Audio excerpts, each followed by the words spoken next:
SIR 2026-এ যাদের নাম under অ্যাডজুডিকেশনে ছিল, তো মাননীয় বিচারপতিরা তাদের ডকুমেন্ট ভেরিফাই করে কিছু নাম আবার লিস্টে ইনক্লুড করেছে বা অ্যাপ্রুভ করেছে, আর কিছু নাম এক্সক্লুড করেছে বা ডিলিট করেছে। তো যে সমস্ত প্রকৃত ভারতীয় নাগরিকের নাম ডিলিট হয়েছে, তারা ট্রাইব্যুনালের মাধ্যমে বা নির্বাচন কমিশনের যে আইনি প্রক্রিয়া আছে, সেই প্রক্রিয়ার মাধ্যমে আপনাদেরকে আবার প্রকৃত ডকুমেন্ট দিয়ে আবার নাম তুলতে হবে।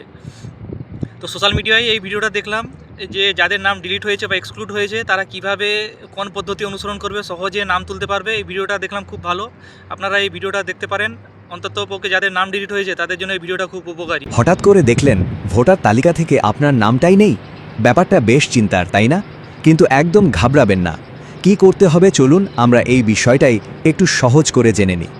ফাইনাল লিস্ট বেরোনোর পর যদি দেখেন আপনার নাম নেই বা ধরুন নামটা ডিলিটেড লিস্টে, স্বাভাবিকভাবেই তো চিন্তা হবে।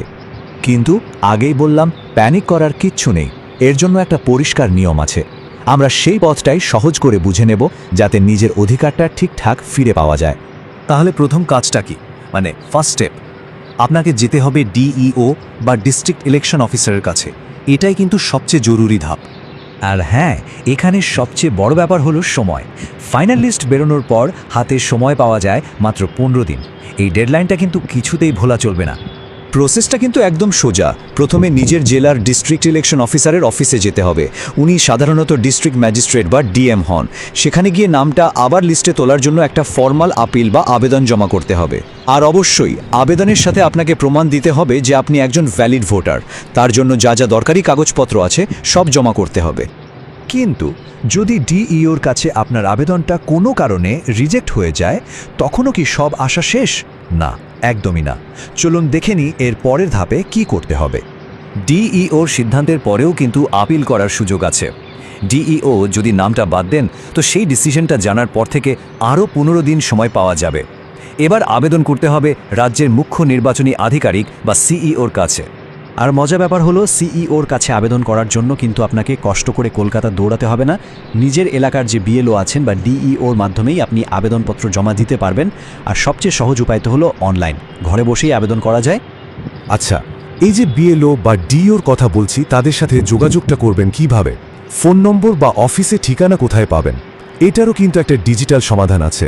চলুন দেখি কত সহজে এদের খুঁজে বের করা যায়।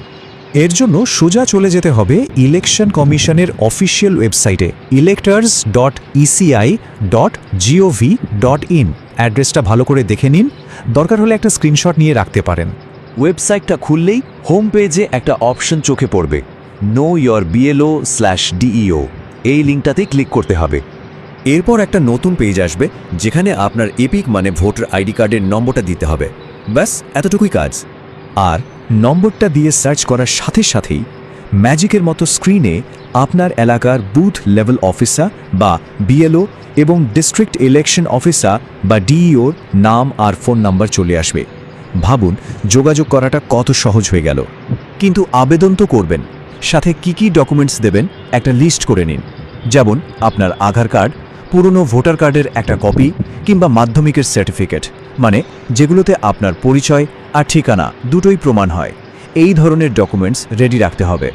আচ্ছা, ধরুন ডিইও এবং সিইও দুটো জায়গা থেকেই আবেদন খারিজ হয়ে গেল, তাহলে কি সব পদ বন্ধ? না, তখনও একটা ফাইনাল অপশন কিন্তু বাকি থাকে, আর সেটা হলো ফর্ম 6। এই ফর্ম 6 জিনিসটা কি? এটা হলো ভোটার তালিকায় একেবারে নতুন করে নাম তোলার সরকারি আবেদনপত্র। মানে ঠিক যেমন 18 বছর হওয়ার পর একজন প্রথমবার ভোটার হওয়ার জন্য অ্যাপ্লাই করেন, আপনাকেও সেই একই প্রসেসে আবার আবেদন করতে হবে। এই ফর্ম আপনি ইলেকশন কমিশনের ওয়েবসাইট থেকে পেয়ে যাবেন, ওদের মোবাইল অ্যাপেও আছে, অথবা আপনার এলাকার বিএলওর কাছে চাইলেও পাওয়া যাবে। ফর্মটা ভালো করে ফিল আপ করে তার সাথে দরকারি সব প্রমাণপত্র জুড়ে জমা দিয়ে দিতে হবে।